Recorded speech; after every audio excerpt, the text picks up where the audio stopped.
ನಮಸ್ತೆ, good food lunch ಚಾನಲ್ಗೆ ನಿಮಗೆಲ್ಲರಿಗೂ ಆತ್ಮೀಯ ಸ್ವಾಗತ.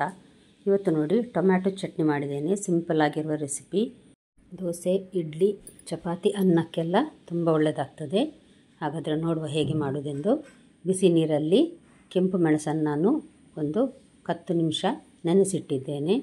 3 ದೊಡ್ಡ ಟೊಮ್ಯಾಟೊ ಮತ್ತು ಸ್ವಲ್ಪ ಉಪ್ಪು ರುಚಿಗೆ, ಸ್ವಲ್ಪ ನೀರು ಹಾಕಿ ಇದನ್ನು ನುಣ್ಣಗೆ ರುಬ್ಬಬೇಕು.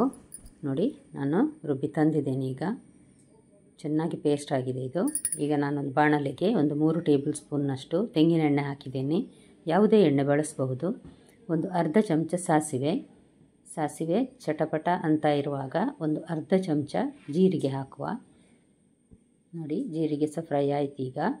ಇವಾಗ ನಾವು ಒಂದು 6-7 ಬೆಳ್ಳುಳ್ಳಿಯನ್ನು ಸಣ್ಣಗೆ ಕಟ್ ಮಾಡಿದ್ದೇನೆ. ನಾನು ಸಿಪ್ಪೆ ತೆಗೆದು ಅದನ್ನು ಹಾಕಿದ್ದೇನೆ.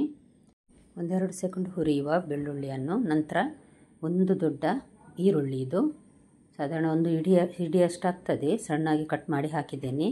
ಸ್ವಲ್ಪ ಬಣ್ಣ ಬಾಡುವವರೆಗೆ ಫ್ರೈ ಮಾಡಿದ್ರಾಯಿತು, ಜಾಸ್ತಿ ಬೇಯಿಸೋದು ಬೇಡ. ಅದೇ ರೀತಿ ಸಣ್ಣಗೆ ಕಟ್ ಮಾಡಿದ 1-2 ಟೇಬಲ್ ಸ್ಪೂನ್ನಷ್ಟು ಗೇರು ಬೀಜ ಹಾಕಿದ್ದೇನೆ. ಚಟ್ನಿ ತಿನ್ನುವಾಗ ನಡುವೆ ಸಿಗುವಾಗ ತುಂಬ ಒಳ್ಳೆಯದಾಗ್ತದೆ. ಗೇರು ಬೀಜ ಖಂಡಿತ ಹಾಕಿ ನೋಡಿ. ಇವಾಗ ಮಾಡಿಟ್ಟ ಟೊಮ್ಯಾಟೊ ಮತ್ತು ಮೆಣಸಿನ ಪ್ಯೂರಿ ಹಾಕ್ತಾ ಇದ್ದೇನೆ. ಇದನ್ನು ಇವಾಗ ನಾವು ಇದೇ ರೀತಿ ಹುರಿಬೇಕು. ಮೀಡಿಯಮ್ ಫ್ಲೇಮಲ್ಲಿ, ಮೀಡಿಯಮ್ ಹೀಟಲ್ಲಿ.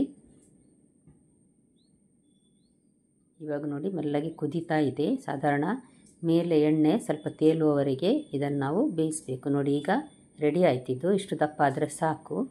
ನಾನಿವತ್ತು ದೋಸೆ ಮಾಡಿದ್ದೇನೆ, ಹಾಗಾಗಿ ಅದಕ್ಕೋಸ್ಕರ ಈ ಚಟ್ನಿ ಮಾಡಿದೆ.